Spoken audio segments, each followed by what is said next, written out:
¿Cómo surge el Common Law? El Common Law nació en Inglaterra en la Edad Media con la creación de los tribunales reales y se formó por las decisiones judiciales de los tribunales y las decisiones se basaron en las costumbres. ¿Por qué Common Law? Se llamó Common por común y se pasó a ser el derecho de la aplicación general en el reino por parte de los tribunales del rey y seguían en un mismo conjunto de principios y reglas jurídicas.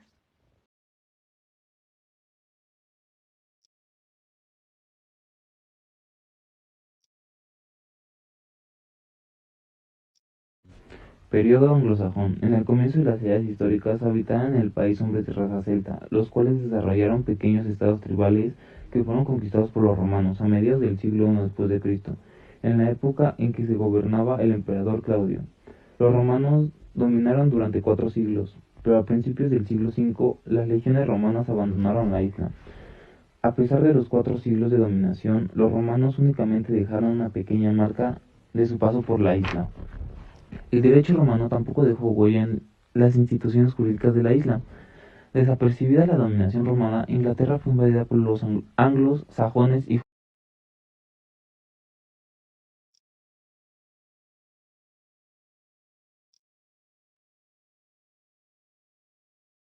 más que invasiones de tipo militar, fueron verdaderas migraciones de pueblos enteros que trajeron instituciones y convivieron de acuerdo a las costumbres y tradiciones germánicas. El monarca Alfredo el Grande, al vencer a los invasores y establecer la paz, dividió en su reino en condados o shires. En cada uno de ellos estableció una corte del shire que tenía toda clase de funciones gubernativas, y crearon los tribunales del condado, Country Court. El Common Law en Inglaterra. Como ya sabemos, este se divide en tres periodos. El primer periodo denominado anglosajón, el segundo periodo denominado Guillermo el Conquistador y el tercer periodo, y el que hasta la fecha está, Aequitas. A continuación se les hablará sobre Guillermo el Conquistador.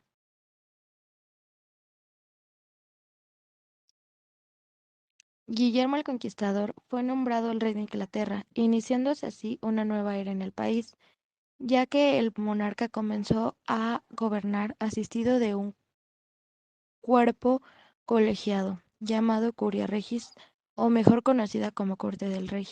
Esta estaba compuesta por sus consejeros más cercanos, y eran 6. Las funciones de la Curia Regis eran resolver los conflictos que se suscitaban entre terratenientes, nobles, y también atendían las quejas contra una mala administración de la justicia. Se fundamentaban las resoluciones en el derecho canónico.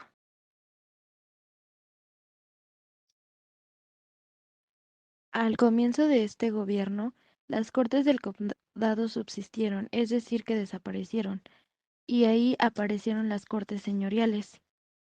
Esto quería decir que cada señor tenía una propia para juzgar a sus súbditos. Es importante recordar que en este periodo había tribunales eclesiásticos. Estos aplicaban el derecho canónico. Durante el reinado de Enrique II se establecieron jueces ambulantes que recorrían los condados del reino y juzgaban toda clase de controversias. Otra institución que surgió en este periodo fueron los tribunales reales, o también llamados Westminster. El acudir a estos tribunales era un privilegio que concedía el rey y se solicitaba a través de una writ, es decir, una carta redactada para el rey. El primer tribunal real fue Exchequer. Este conocía de finanzas públicas, y tal fue su impacto que llegó a hacer el litigio entre particulares de deuda pública.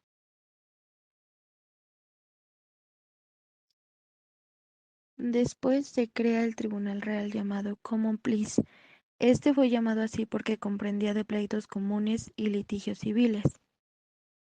Después se le une el tribunal King's Bench. Este conocía del derecho penal. Con el paso del tiempo, estos tribunales se ampliaron y multiplicaron.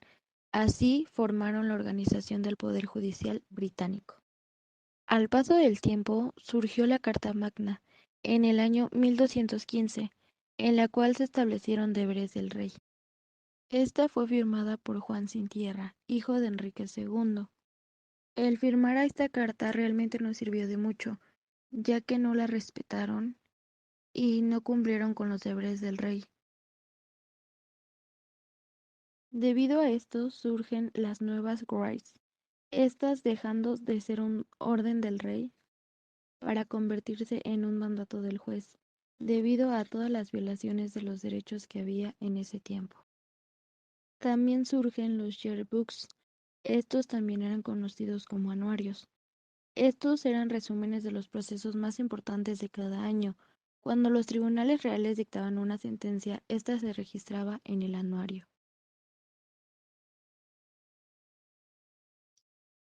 En el gobierno de Enrique III inició el Parlamento, esto al convocarse en Oxford una gran asamblea de todo el reino, en la cual intervinieron desde varones hasta el clero, caballeros, delegados y burgueses. Finalmente, en 1295, el Parlamento se convirtió en el órgano de relación entre los reyes y el pueblo, pues en él se hallaban representadas todas las clases sociales.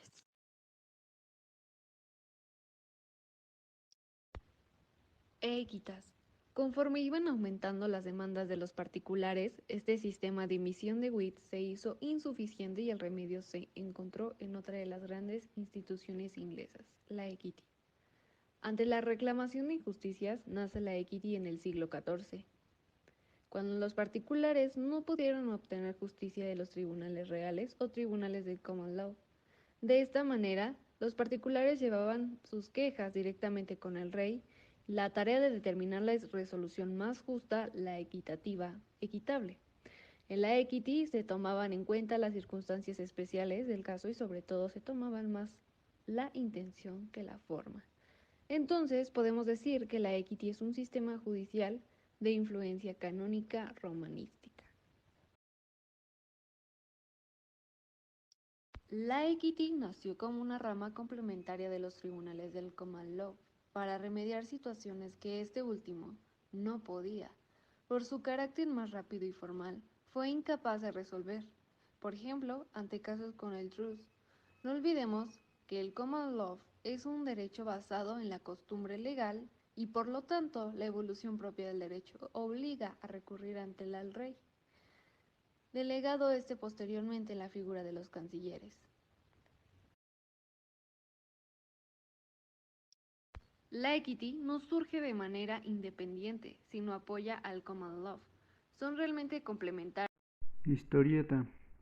Guillermo el Conquistador, primero de Inglaterra.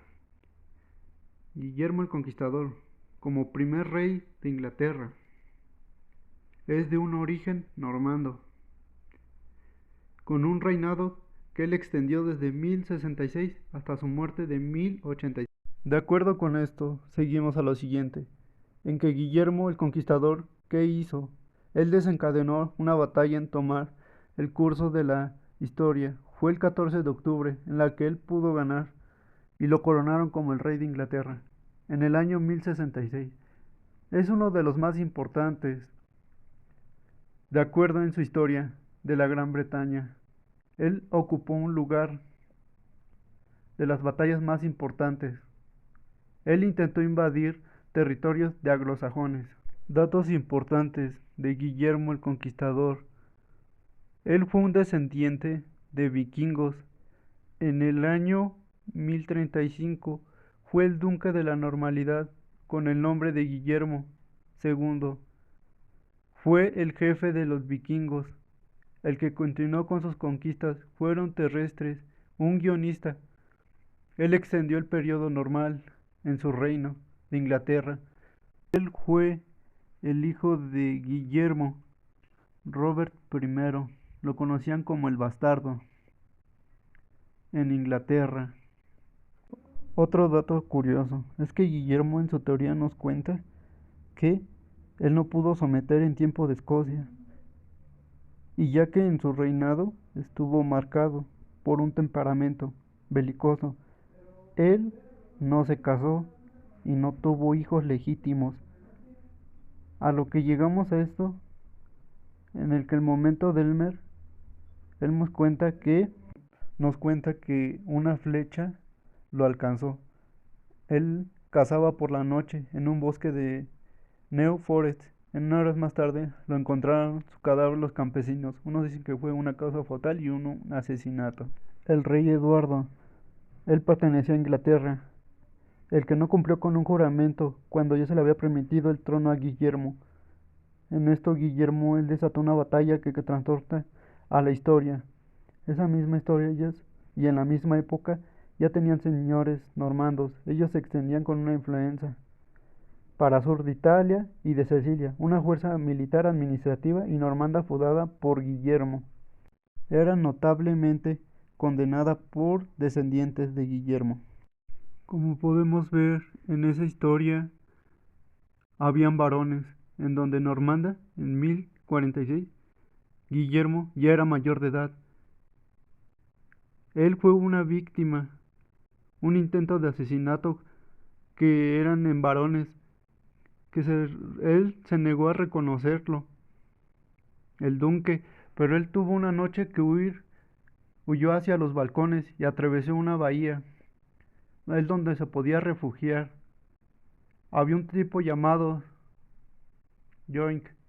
En el año 1047 le permitió imponer su autoridad sobre la nobleza de la Normanda, como la Normanda que la batalló en Hastings. Ahí construyó en un castillo y dos abadías para hacer la ciudad y su capital política, que fue en el año 1066.